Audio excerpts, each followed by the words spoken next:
Løjse folkens, og velkommen til en helt ny episode, der er episode 5, som vi så optager med, hvor det cirka er 45 minutter til en time dengang. Og ja, sidste episode, der fik vi jo sådan en zombie-hoved, sådan noget, og så ja, jeg har så også det der, og jeg havde så også et zombie-hoved, og så mit skin gør så, at jeg får sådan et zombie-hoved.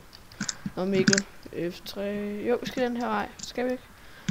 Jo, vi skal den her vej. Okay. Og vi fortsætter som sagt stadig bare med at gå langt ud. Og så kan det være på et tidspunkt, jeg tror nok før episode 6, der er vi lige nede og mine lidt off-cam. Som sagt, og Mikkel, det bliver så lidt senere, som sagt, efter den her video. Mikkel, godt. Og YouTube, så hvis vi lyder sådan lidt trætte, så er det fordi, at vi var til fest i går. Ja, vi var til en fest i går, der varede til klokken 12 næsten. Lidt over 00. Og jeg var helt død. Ja, Da jeg kom hjem, der var jeg bare helt svedig. Eller jeg lugtede af bræk. Jamen ikke, vi skal også have nogle køer. Ja. Og så vil jeg også gerne lige sige, så YouTube ved det, at hver 5. episode, så kommer det til at vare en time. Cirka en time. Ja, og så kan det også godt være, når vi får 100 subscribers, så laver vi en livestream. Mikkel, hvorfor står stille? Så skal vi nok finde ud af noget med livestream, og der kommer også nogle videoer ud i sommerferien, hvor mig, Mikkel og Oliver, hvor vi er sammen hjemme hos en af os, måske Oliver, måske mig, måske Mikkel, det finder jeg ud af. Så der kommer i hvert fald til at være nogle flere, eller der kommer i hvert fald nogle flere ud der.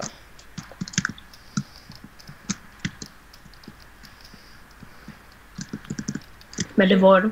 Jeg kan se dig. Her Mikkel. Det er hyggeligt lige at så og spille lidt, fordi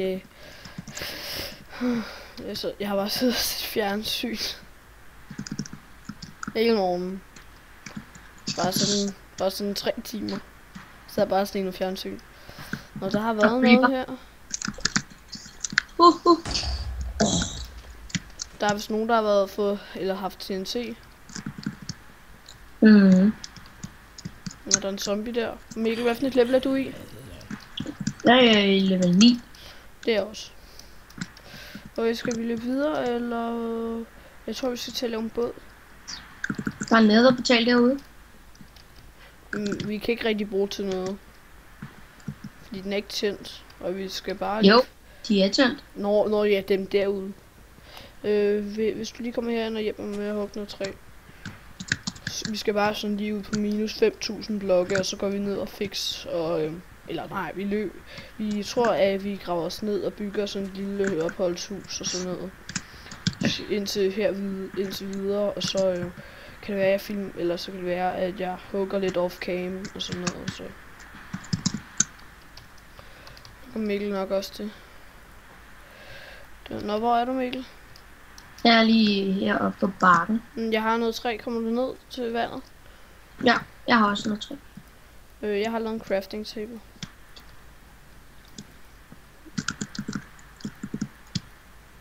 Okay, jeg glemmer hele tiden, man kan det her. Bare hold den inde. Nu skal vi. Jeg har 4 både. Her smider du lige træet. Hvorfor har du lavet slabs? Nå, Pia. Jeg er lige bange for, at du har lavet slabs. Men lige. Hvorfor holder jeg egentlig ikke bare højere end? Gal. Nå Mikkel, her du kan lige få 3 både. Godt så. Så rider vi på vandet. Kid. Okay. Og jeg ved godt, jeg ikke kan bare se. Okay. Mikkel, vi kan skrive det der kit user om 1 dag, 4 timer og 18 minutter. Så det er nok. For dig så det er nok 1 dag, 4 timer og 30 minutter. Og så ved det, den anden kit user, den smider jeg ind i min kiste.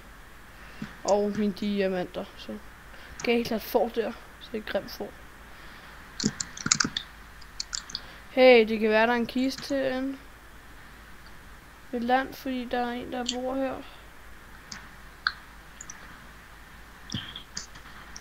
Der tror jeg fejl.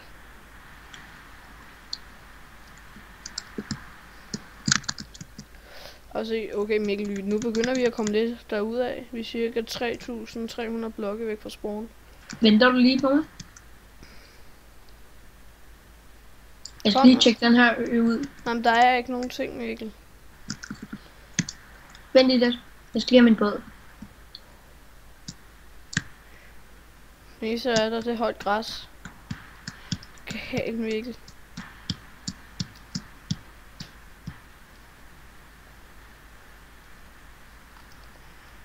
Godt, skal vi videre? Ja, vi går videre. Og i går, som sagt, Mikkel har en storsøster, og jeg har en storbror, og så mobbede de mig og Mikkel. Mikkel vidste det så ikke, men det gjorde jeg. Vidste du det, Mikkel? At de mobbede os? De lavede grin med os. Det var totalt... Jeg kunne sidde og høre det. Ja, de nævnte også to, og de snakkede ret højt. Og jeg sad bare lige bag ved dem og kunne høre det. Jeg tror, det er på tide, at vi skal til at... Nej, vi kan godt sejle ud. Mikkel, vi skal lige om lidt ind på land. Okay.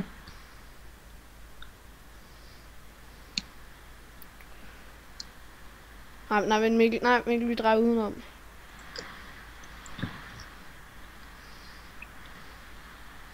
Nu skal vi ind på land, Mikkel. Hvorfor? Fordi vi skal op på de der træer. Og så når vi kommer forbi det. Nå, kommer nu. Jeg har noget jord, som vi kan stable. Seriøst.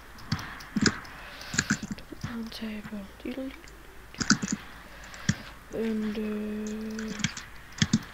Mikkel, du er her allerede. Så tror jeg næsten, vi skal snart ud og sejle igen. Jeg bliver altid søsyg i Minecraft. Ej. Og så Mikkel. Gal. Jeg har acrobat skills. Mikkel kan bare springe ned her. Ud, og så skynd dig at tage en af dine både, og bare sætte den, og så sætte det op på den. Mikkel, jeg skal lige have de her sugar. Spider. Er det jeg kan se? Okay. You coming with me, Mikkel, sorry. Come with me now. Because you come with me. Mikkel, hvad laver du? Sætter du en seng? Mikkel. Det er sov. Vi skal sove. Så. Det var en god nat. Ej, Mikkel, kom nu. Hold shift. Det skal være shift. Så hopper jeg af. Det er godt så, at vi skal mod. Jeg ved faktisk ikke, hvad det her det er. Det kan jeg ikke altid se, kan jeg? Nej, jeg tror, det er nord. I don't know. Syd. Og der er masser af sugarcanes herovre, Mikkel. Der kan du lige stige af. Jeg tror vi kommer godt. Jeg tror vi kommer et godt sted hen. Vi er næsten 4.000 blokke væk fra spawn. Mikkel, det er altså, du skal altså til højre. Mikkel. Og der ødelagde du din båd, hvor du bare kunne have haft den. Det giver ikke nogen mening. Mikkel, kommer du? Når du har taget dem, så skal vi ud af der. Skal herud.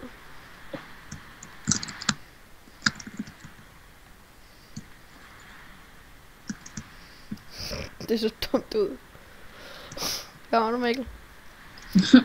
Mikkel, hvor har episoden egentlig været indtil videre? 10 minutter. Okay. Så er det alligevel noget tid tilbage, det er fint. Jeg kan godt lide det. Vi sejler mod land. Wow, hvad er det? Ja, det vil jeg også godt vide. Nå, det er bare et bjerg. Ja, okay, det fører med en ny opdatering. Mikkel, kan du egentlig godt lide den nye opdatering 1.7, som ikke helt er ny nu mere, eller? Men, Det er fint nok, synes jeg. Varsistas. Mikkel, kan du også godt se det der? Okay, det er bare sådan en blogbog. Altså, der er kun én ting, jeg kan lide ved 1.7. Det er der kommer nye farver 3. Nogle af de der farver 3 kan jeg godt lide. Ja, det er fedt. Så også noget af det eneste. Men i hvert fald, jeg ved ikke, om vi har fortalt det, men i den gamle episode, der var vi, som ikke kom ud, mener jeg. Fordi at vi døde. Jeg ved det godt, typisk mig og Mikkel. Vi fandt en af mand. Mikkel, du kan lige hoppe af. Husk ikke at spørge båden. Men så døde vi af en mand, og vi gik så i fuldstændig panik. Og ja, så døde vi så, og jeg havde intet mad og sådan noget. Så. Men vi var faktisk på vej ud for at finde et nyt sted, hvor vi kunne bo og sådan noget. Men fik vi så aldrig gjort. Så fandt vi så den her server, og så tænkte vi, det er det faktisk anden episode, vi optager på den. Men jeg gad ikke at simpelthen lave en ny episode, for ja, det gad jeg bare ikke. Og den her server hedder YouTube PvP. Gør den? Mega mærkeligt. Nå jo, mi.youtube.pvp. Jeg kan ikke huske det, men det er faktisk ret fedt. Ret sjovt, og så optager vi også på YouTube med den. Det er ret sjovt. Ret sjovt. Ej.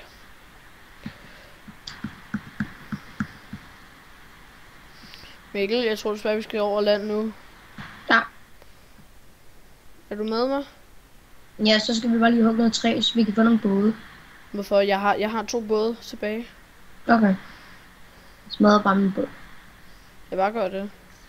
Good job! Jeg kørte lige ind i dit hoved. Hvad for noget? Jeg kørte ind i dit hoved. I mit hoved? Ja. Nå jo, du kan jo heller ikke smadre det, fordi det er guld. Mit hoved er lavet ud guld. Og halv zombie. Mikkel, kan du se den der flænge i mit hoved? Den der flænge, der er zombie. Mikkel? Mm-hmm. Okay, se, nu tager jeg skelet på. Prøv at se. Ej. Ja, er det ikke sejt? Og så når jeg tager den af, så er der bare jern. Hvad gør du?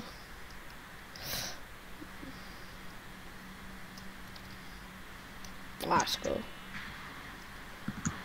Mikkel, hvor er du? Jeg stod der, hvor du tog skelethovedet på og sådan noget. Hvorfor står du der? Jeg hugger træ. Mikkel, du kunne lige så godt have sagt, du skulle hugge træ. Men hvad skal vi bruge træet til nu? Og så.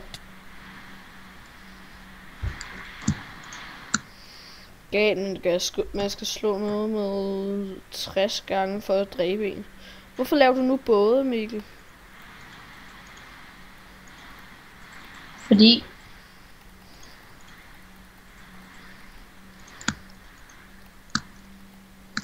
jeg har bare lige lavet hele min inventory fyldt af både. Kom. Tager du crafting table, Mikkel? Nej, lige bare.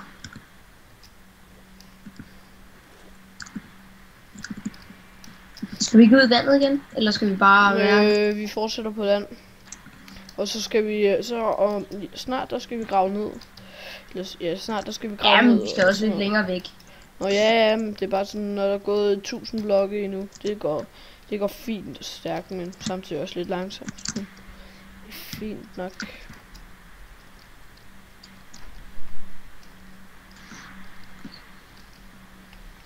Lige 2 sekunder.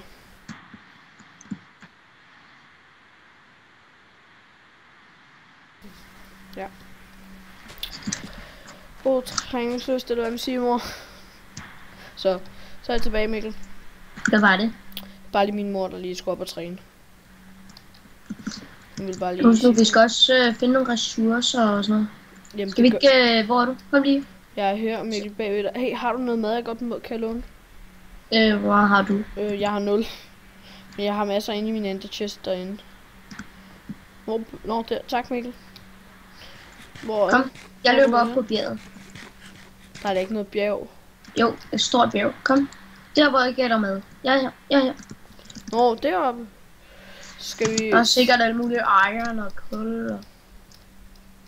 Nej, det er mere nede i jorden, hvor der er det. Nej, det er der også oppe på bjerget også. Ja, okay. Så kan vi bygge vores lille midlertidige dirt house. Hvor? Op på det bjerg. Hvorfor? Det ved jeg ikke. Vi kan bygge et dirt house. Så skal vi igennem nogle kister. Hvor er der kul? Fedt nok.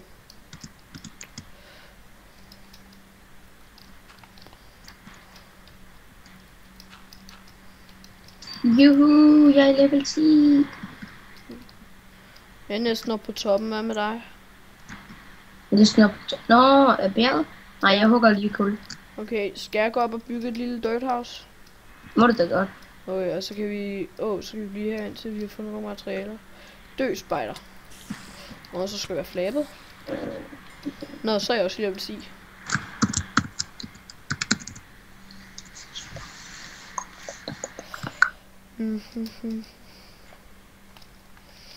Og så...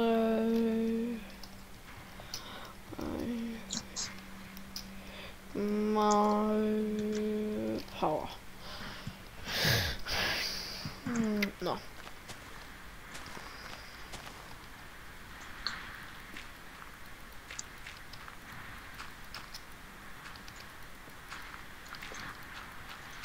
Fedt. Mikkel, snart får jeg en snart bliver jeg mod inde på en Minecraft server, som I nok også godt skal komme ind på, og du også skal komme ind på. Hold det op, lige op til. Ja. Og hvor vi to. Det er en fra min klasse, der aldrig får lavet en. Så bliver jeg moderator, eller hvad det hedder, mod. Og så kan jeg komme måske til at spille privat med dig, hvor vi ikke behøver at claime og sådan noget. Er det ikke smart? Det? Ja. Se. Hvad? Mit sværd. Har du været til spawn og enchante? Ja. Hvad fik du? Ildespekt 1 og fordriv 2. Og jeg kan også lige holde lige til spawn. Okay. Bliv her. Kan du godt sætte skærmdelingen på, så jeg kan se, hvad for noget skrift der er i level 10? Det er lidt lige meget. Nej, fordi du kan få det samme sværd som mig. Det gjorde jeg ikke, tror jeg. Nej. Skarphed 2. Så er jeg heldig. Kun? Skarphed 2, det er meget for et level 10. Mikkel. Det skader altså 2,5 angrebsstyrke mere. Accepter du? Nå. Men skal vi så bare gå videre nu? Skal vi ikke bare gøre det, eller hvad? Så... Hey, der er en grotte hernede. Hoppede du ned igennem her? Jeg hoppede ned ved kullet. Man døde ikke. Nej. Men man er tæt på. Så sprang jeg ned. Mikkel, jeg tipper lige til dig, vi skal op herfra. Nej, jeg går nedad. Nej, Mikkel, der er en. Du kan være deroppe af. Nej, Mikkel, accept nu. Ja, godt så. Bare lad være med at accepte den her. Jo, så går... Så går jeg op og går videre ind til... Ja. Ja, jeg går altså lidt nedad, så vi kan få noget iron og sådan noget. Du skal noget armor. Nej, ikke noget armor. Nogle flere hakker også. Ja, jeg forstår. Jeg ved godt, hvad du mener. Vi skal bruge noget dia også. Som sagt. Der er godt nok den kedeligste mine, jeg nogensinde har set. Den går bare nedad. Der er ikke mere nu. Er det bare en lille ting? Tusind tak, mor. Hej. Min mor kom lige hjem med noget brændende te. Jeg mener nok, det er et eller andet med, det gør noget ved syre i kroppen. For jeg mener nok, jeg har noget syre nede i hælen, som skal væk. Så, du tror. Så, min far siger, det hjælper, så det var fint nok, lad mig prøve det. Kommer du, Mikkel? Hvor lang tid har vi ikke optaget 20 minutter nu? Prøv vent. Kigger lige. Okay. Jo, vi har optaget 20 minutter. Fedt nok. Så er der cirka 40 minutter tilbage. Og hvis der kommer nogle afbrydelser, så bare ignorer dem. Det er enten bare min storebror eller hans ven, som er